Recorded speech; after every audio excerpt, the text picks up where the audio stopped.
Magandang araw po sa ating mga minamahal na mga senior citizens.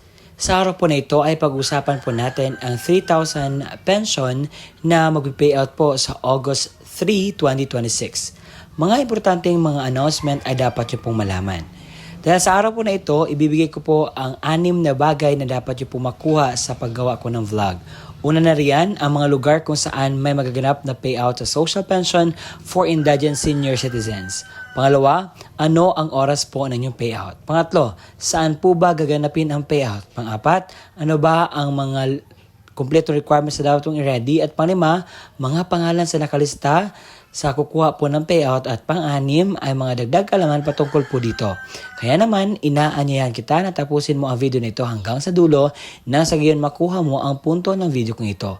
At kung ikaw ay bago pa lang dito nakapanood sa aking video, ay huwag mong kalimutan na i-follow or i-like or subscribe. Nasa ganyan po, kada upload ko ay magiging updated ka sa mga i-update ko na mga balita para po sa inyo.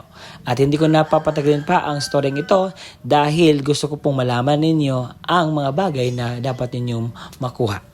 Ang una po sa tinistahan ay ang Jabong Samar dahil ito po ang mga barangay na mag-payout. Sa August 3, 2026, alas 8 hanggang 12 po ng tanghali sa Jabong Covered Court, ito po ang mga barangay na mag-payout. Bugho, Kasapa, Nagbak, San Andres, Tugongan, Garcia, Candayaw, Hinaga, Victory at Lulugayan. Sa alauna hanggang 5 po ng hapon ang Kamurubuan, Katungtong, Poblasyon 5, Sagana, Magiliw at Matulungin. Sa munisipalidad ng Tugunan, meron pong magganap na payout sa social pension for indigent senior citizens sa August 3, 2026 at ito po ang aking patunay na ipapakita.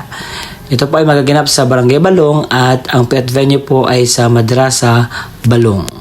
Sa Turil Gymnasium ay meron po magaganap na payout sa social pension sa August 3, 2026 at ito po ang mga listahan na dapat nyo po makuha at malaman.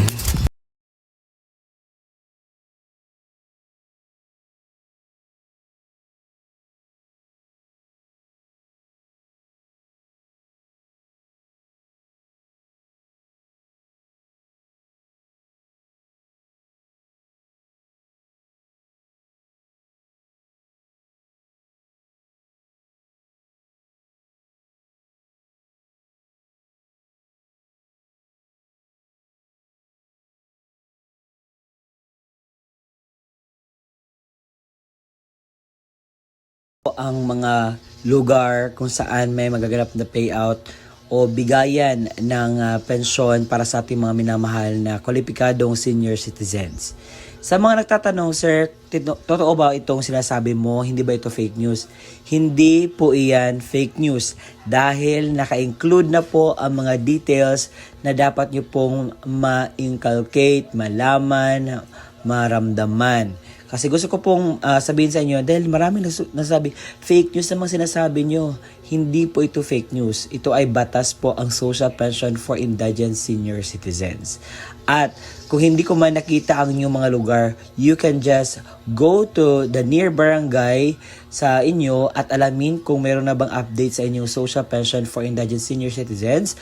Kung kasali ka pa ba, meron bang update o ano ba ang gusto mong malaman na increase patungkol po sa inyo pong magaganap na pensyon. Baka yung iba hindi na nakatanggap dahil meron pong validation. Kapag hindi ka pa makapunta sa validation, automatic tanggal ka na po. And sir, ano ba yung mga requirements nito para payout kami? So ito po ang kumpletong requirements na dapat mong i-ready. Social pension requirements. Kapag ang senior citizens mismo ang pupunta sa venue, ito po ang kanyang dalhin. Una, original OSCA ID at national ID. Pangalawa, photocopy ng senior citizens ID na may 3 lagda o thumb mark sa hindi na po makakapirma. Kung ang representative ng senior citizens naman ang kukuha, ito po ang dapat niyang dalhin. Una, original at photocopy ng ID ng senior citizens ID na may 3 lagda o thumb mark sa hindi na po makakapirma.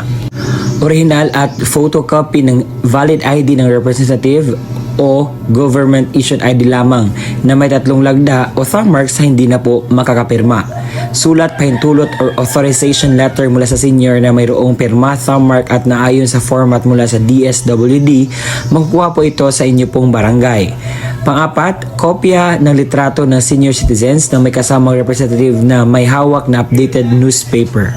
Kung ang kukuha naman ay representative ng namayapang senior, ito po ang kanyang dalhin. Una, original at photocopy ng ID ng senior citizens or certificate of membership mula sa OSCA kapag wala na itong OSCA ID na photocopy. Pangalawa, original at photocopy ng government issued ID ng representative. Pangatlo, original na kopya ng death certificate na naka-certified true copy. Paunawa, ang mga namayapang pensioner ay makatanggap lamang ng kanilang pensyon depende sa quarter kung kailan o ang alinsunod sa alintunin mula sa DSWD. At yun po ang kumpletong detalye sa inyo pong makukuhang pensyon sa araw po na aking sinasabi. Salamat po sa pakikinig hanggang sa susunod na aking upload. Bye-bye.